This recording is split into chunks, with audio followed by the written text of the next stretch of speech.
In Lesson 4, we learned Kirchhoff's voltage law. The sum of voltages around any closed loop is zero. But what does any really mean? KVL doesn't just apply to simple inner loops. It works for any closed path you can trace through a circuit, even paths that cross multiple loops or go around the outer edge. If you start at one node, walk through any sequence of branches, and return to the same node, the voltage rises and drops will cancel. Today, we'll see this in action, then combine KVL with KCL and Ohm's law to solve a real circuit. Here's a simple circuit with a 24-volt source and 4 resistors. R1 is 2 ohms, R2 is 4 ohms, R3 is 3 ohms, and R4 is 6 ohms. R3 connects node B to node D, creating 2 loops. Let's trace 3 different closed paths. Loop 1 on the left. Vs minus V1 minus V3 equals 0. Loop 2 on the right. V3 minus V2 minus V4 equals 0. And the outer path going all the way around. Vs minus V1 minus V2 minus V4 equals 0. Notice that the outer path equation is just the sum of the 2 inner loops. Every closed path obeys KVL. This is the key insight. Now let's combine all 3 laws in one problem.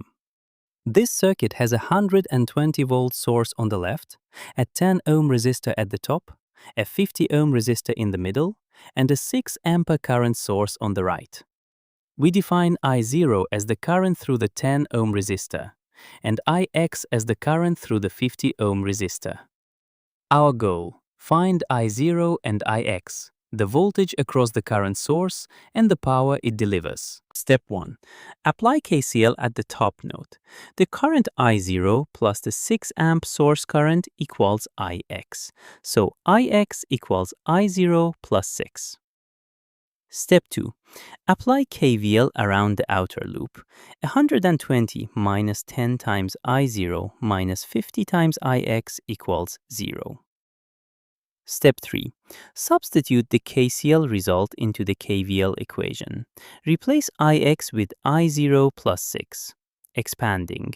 120 minus 10 I0 minus 50 I0 minus 300 equals 0.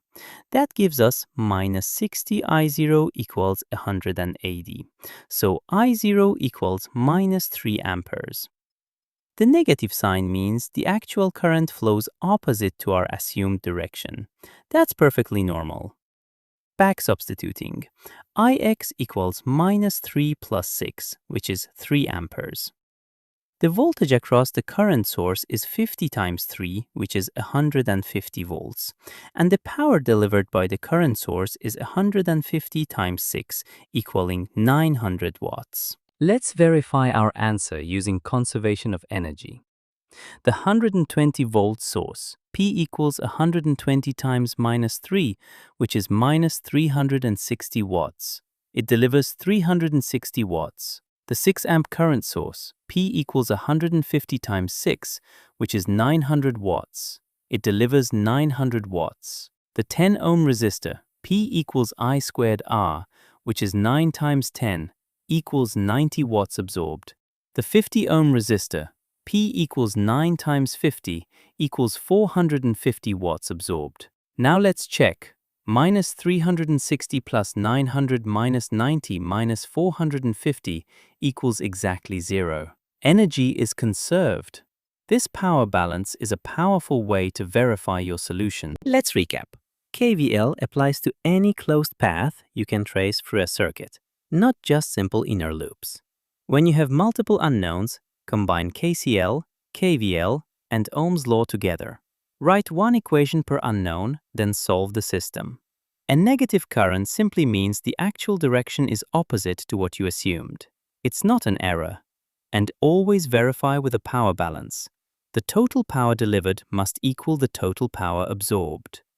In the next lesson, we'll work with dependent sources.